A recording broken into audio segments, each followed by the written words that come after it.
Hey world, Reverend Saint here. I am Reverend Megan. We are two queer Black women. We are ordained ministers who really love God and love to cut up, love to get down and get real. We move by the spirit, the beat, and our authentic being. We are ready to share our truth and our journey of love, life, and liberation. This is our time and our space to simply be. We are two Revs with no church, gathering all those who want to get into the conversation about faith, hope, and love. What up, world? This is Rev the State, and I'm Reverend Megan. I am so excited. We are so excited, always so excited to bring you yet another episode of Two Revs, No Church. Man, we already halfway into the season, and I'm just so excited about all the people that we've already heard throughout our segment, and and just the way that they've been blessing us. Yeah. Just sitting and receiving. I didn't take my gum out. Should I just? No, cool. Oh, it's a okay. All right. Yeah. So this episode, what are we talking about? This episode, we're talking about creating and co-creating with God. It's about predestination. Is that two episodes? I think we need to start over this segment and be clear about what we talked about. We'll need to start over. So we're talking about co-creating with God, predestination. Mm-hmm. Is life predestined, or do we get to create it? You know, like what's your thoughts and beliefs? So I'm gonna put myself out there. You always listen. You need a shirt that says "I'm gonna put myself out there." Because there are some theologians, and I'm not talking about theologians that we read about in books. I'm talking about some walking, breathing at this moment that get up and put on pants and skirts and shoes and all of that. There are some theologians who would give more of a brilliant theological, very much spiritually grounded explanation to what predestination is, right? But predestination for me, I could be wrong, but predestination for me doesn't have to do with the life lived. It has to do with where we're going. So it means that God has predestined us to either go to heaven or to hell. And that choice has already been made by that infinite wisdom. So a lot of folks don't like to talk about it because it means like whatever we do, God has already decided where we're going. Yeah, where we're going. Yeah, I mean, I know that's how I understood predestination to be, but because I don't believe in the concept of hell, that has shifted for me. And so as I understand predestination based on my understanding of the afterlife, wherever souls end up, the understanding for me of predestination is that your life is already, this life on this side is already mapped out. So it's funny that we have these difference in thoughts of what predestination, like my life is already mapped out for me, and I don't know about the afterlife. I don't know about the afterlife and where our souls end up, but this life that I'm living and have already lived was already predestined for me to live as I am living it and experiencing it. Well, I don't feel good. Hey, I'm not saying, I'm talking about how I understand the term. Neither one of them feel good. I understand how to stand. And so the larger question becomes like, so if you have or hold this belief of your life being predestined and mapped out for you, like what's this concept or this idea, imagination of co-creating with God? Because I really love that. That is the thing that I love about my relationship with God and this side of life, you know, as I'm journeying through life, is that I can co-create with the Creator. Yeah. I mean, but so take this concept of predestination. My mother and I used to have debates at Christmas and Thanksgiving. We would have religious, spiritual, theological debates. And at the end, my mother would just look at me and just go, oh, what did I do for her to think like this? So I remember my mother and I were arguing about predestination, and she argued both terms, right? She believed that where we are going was already sealed. And Mama, I'm speaking for you. So if I'm saying this Rest wrong, in peace, Mama. yes, if I'm saying this wrong, don't all of a sudden throw a lamp at my head. But she believed that that our predestination was upon when we transition to the next dimension, upon death, and also in life. So I would always say to my mother, so it was already predestined for Black folk to be slaves. It was already predestined. Like what it did already, Mama say? What did Mama say? That's not what I'm saying. And if it was, the glory of God showed up in a way that allowed us, like, wait, oh, okay. Ooh. Okay. This is how I feel about it. This is my personal ignorant take on it. I'm telling you, it's gonna be personal, it's gonna be ignorant. It ain't none of my business. It's some parts, no, I'm serious. It's some parts of biblical text that I am not called to make my business. That's just it. And people can say, "Oh, she's a minister and a pastor, and that's why she's sitting." That's the only thing they say. Yeah, this is the old folk. This is not old folks. She ain't always say. This is the elder. She ain't no minister, no pastor. What do you mean parts of the Bible ain't none of her business? Don't limit it to the elders. Listen, there's some folks right around our age say the same thing. That would say the same thing. But it ain't none of my business. Because if I see, you got to know. Here's the preaching. You sit back for this one. You got to know. Okay. You got to know what is your spiritual business and what isn't.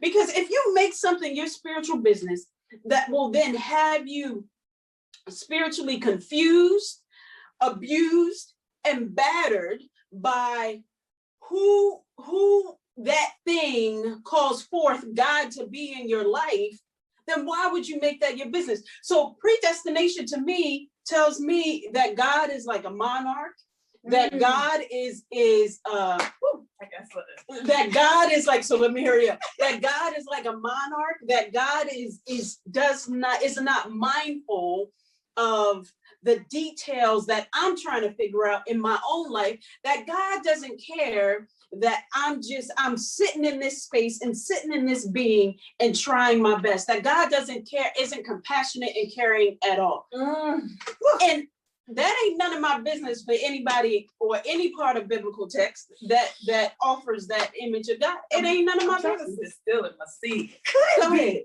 Could it be that the idea, the concept of predestination is set up by white patriarchy and supremacy to keep us in this place of inferiority versus superiority? Because if we are predestined, curse of Ham, to be enslaved, to suffer at the hand of master. If we are predestined, then that means there is somebody that is actually conjuring up something wherever, around us, surrounding us, above us, below us, to keep us oppressed. Yeah. So here's the thing. Who's the person, the being in biblical text that talked most about predestination? I believe it was Paul. So when you think about who Paul is, Paul was a doctor. Paul was upper echelon. Paul could travel. Paul was Saul before it became Paul. Yeah. Paul could travel into the lands of the Romans and fit in with them because he was of Roman citizenship. He was of empire citizenship, and also walk into the moments of teaching and being with those who were of Jewish ethnicity.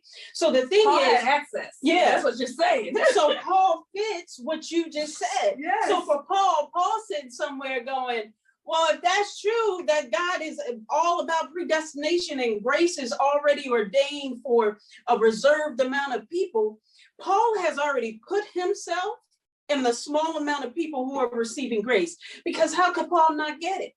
I never met Paul. I ain't never talked to Paul. But you know so. But from reading about Paul, this is how Paul would think. Like, how could I not get it? I'm a doctor. God spoke to me personally. I'm on, it's in the ministry between Jesus and the ministry between Paul, of course, is totally different. That's a whole another thing. But I just wonder, would Jesus say the same thing? Oh, Jesus. This is a good preach word for somebody. Jesus ain't saying nothing about predestination. Did Jesus say anything about predestination? I don't think so.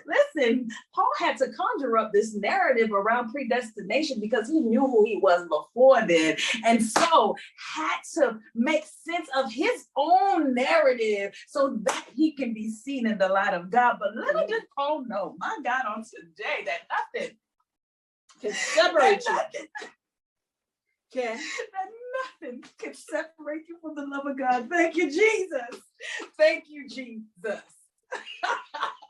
I think this is good. And I think listen, this is all we got for you on this episode of Two Rest No Church. So here's the bottom line, kids. Here's the bottom line. Here's two things. Give it to them. Two things. One, don't worry about stuff that ain't your spiritual business. If it ain't just, wait till God makes it your spiritual business. But if it causes you to be all anxious, which some people believe in predestination, walk around all anxious and try to be all literal, and they sit in their house and they curled up in a blanket. Some people ain't gonna like that. But if it ain't none of your spiritual business, wait until God teaches you of how to deal with it. Wait until Holy Spirit speaks to you of how to deal with it. Wait till the consciousness, universal consciousness talks to you of how to, and reveals to you how to deal with it. Other than that, I want you to continue co-creating with God. Yeah, God. Because why would you miss out on the co-creating of infinite wisdom and leave here and God says, well, you could have done all this, but you were sitting in the corner worried about predestination. Why that seem? As I make this face, no. You have tuned in to Two Rest No Church. We were worried about this episode, but listen, we came on separate ends and we came together on this thing. Listen, this is a good preach word. Go ahead and share this one with everybody you know around your circle. Talk about it, wrestle with it. Yo, let's deal with these issues and get free, y'all. Be free, be free, be free, be free. Well, I am Ajani Nafala. I was born Marquise Deontay Stroud in Atlanta, Georgia. And I grew up in a matriarchal household with patriarchal tendencies. I was the only male and forced to be an adult before my time. I didn't understand anything about identity until I got out of that household. Not to say it was tumultuous, it was beautiful, but there were things that were just kept from me that the world decided to expose me to. And when I got to searching, I got to seeking, and I found myself. And in finding myself, I found out my own truths and found out God for myself. I grew up in church like most folks, and I loved it. I really did love it. It was fun. I really had a good time. Not knowing that the elders around me felt some type of way about me. You know, people say they know you before you know yourself. And they had their inclinations, but none of them had their concrete evidence that I was queer. And it hurt when I found out their notions of what they thought. It really deterred me from being a part of church.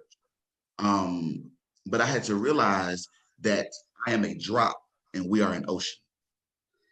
And I had to forgive and not forget. To forget is to be foolish, but to forgive is to be wise. And when I forgave, I found myself in very good company with people who had found their healing from the church. And we started a new church. We started Rise Community Church. We started a place where forgiveness was laid at the door and all the doors swung on welcome hinges. And I'm glad to be a part of that. I operate now as elder and deacon. I also operate in my gift as Jali, someone who is committed to keeping the Black story alive. And a part of that Black story is being queer and being religious and being spiritual simultaneously. To be Black is to be all things simultaneously. We don't get that yet, but that's okay. We're all in process of learning that. Yes. Yes. How do you approach those who, because you say the elders knew you before they knew you, right? And so how do you approach spaces, places where there are little ones growing up and you see them and you know them before you know them, and yet there are others who know them but yet don't want to see them as they know them? How do you move about that as an elder? We have to correct ourselves and know that we know in part. What you might learn about a person, what you might observe about a person, what you might observe and intuit is in part. You don't know it all. So when a person comes to you, allow them to take up space that you might learn from them, that you might gain some insight and have your knowledge be corrected. Some of us be knowing some wrong stuff, you know. You be thinking this 2 + 2 = 4 and it actually equals 8. How you get there, you need to learn the formula. Everybody doesn't come the same way. People don't enter the same way. People don't stay the same way and don't leave the same way. You have to learn differences. And it's really one of the most beautiful things. It'll really humble you when you decide to learn about people versus thinking, I know.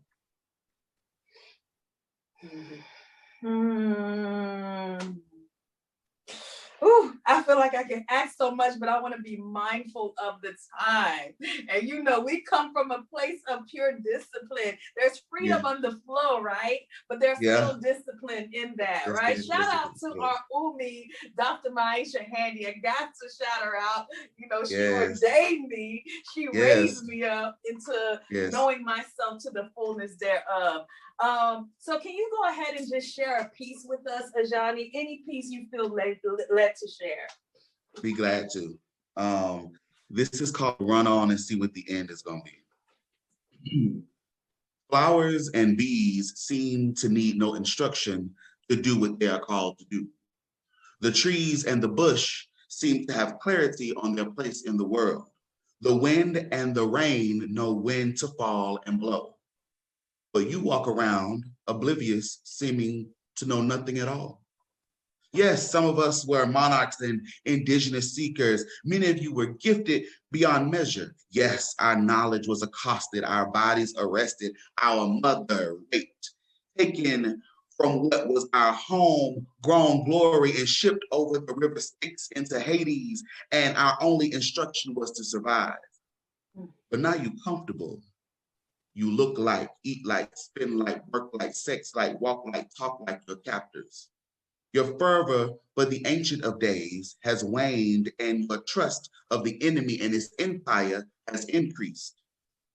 But here in the solar plexus is the turning, and the burning of an ether, the faith of your ancestors. So access it. Tap in and run on and see what the end is going to be. Oh, Ebony children, love each other fearlessly and run on and see what the end is going to be. Entrepreneurs, combine your resources to provide for your community so we can all run on and see what the end is going to be. Healers, call forth wholeness and fill us up so we can run on and see what the end is going to be. Teachers, articulate with sincerity that we receive well and run on to see what the end is going to be.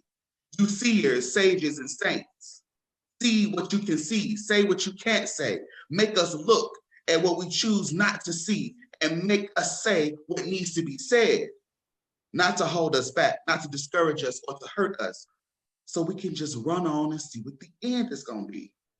Martin, Malcolm, Marcus, and Mahatma, speak to us again, inspire us so that we can run on and see what the end is going to be. Jali, rise up and remind us who we are, where we come from, who we come from, what we come from, and press us on so we can run on to see what the end is going to be. Drummers, keep drumming so we can keep the pace as we run to see what the end is going to be. May Nanny of the Maroon stand to our right and Shaka Zulu stand to our left. May let Nat Turner lead us, and the Buffalo Soldiers take up the rear. May our ancestors power the Ancient of Days, our protection, as we run on and see what the end is going to be. There's glory in our story, light, darkness, and it's still beautiful. Remember this as we run on to see what the end is going to be. Yeah. Ashe, and amen, and I mean it. Shalom and peace, brother. Yes. Woo! Yes. Thank Yeah. you. Thank you. Thank you for blessing us. Why do you think this is important? This particular type of work. We have got to understand that pulpits and sanctuaries are not just built. Everyone deserves a sacred place to go to. Many of us don't know how to access them, so we have to have a variety of them. This is still church. This is still Black church. This is still sacred space. It has to become a variety at this point because Black people, queer people come in variety. So we have to be able to meet that variety with variety. And this is a blessed time and a sacred space, even though only for a moment. Still, somebody is blessed and the seed is planted lifelong. Two Revs No Church is powered by DeSaint Media, Jiggy Jazz Production, and B. Paul Mobley. Two Revs No Church is sponsored by Pennsylvania Southeast Conference of the United Church of Christ.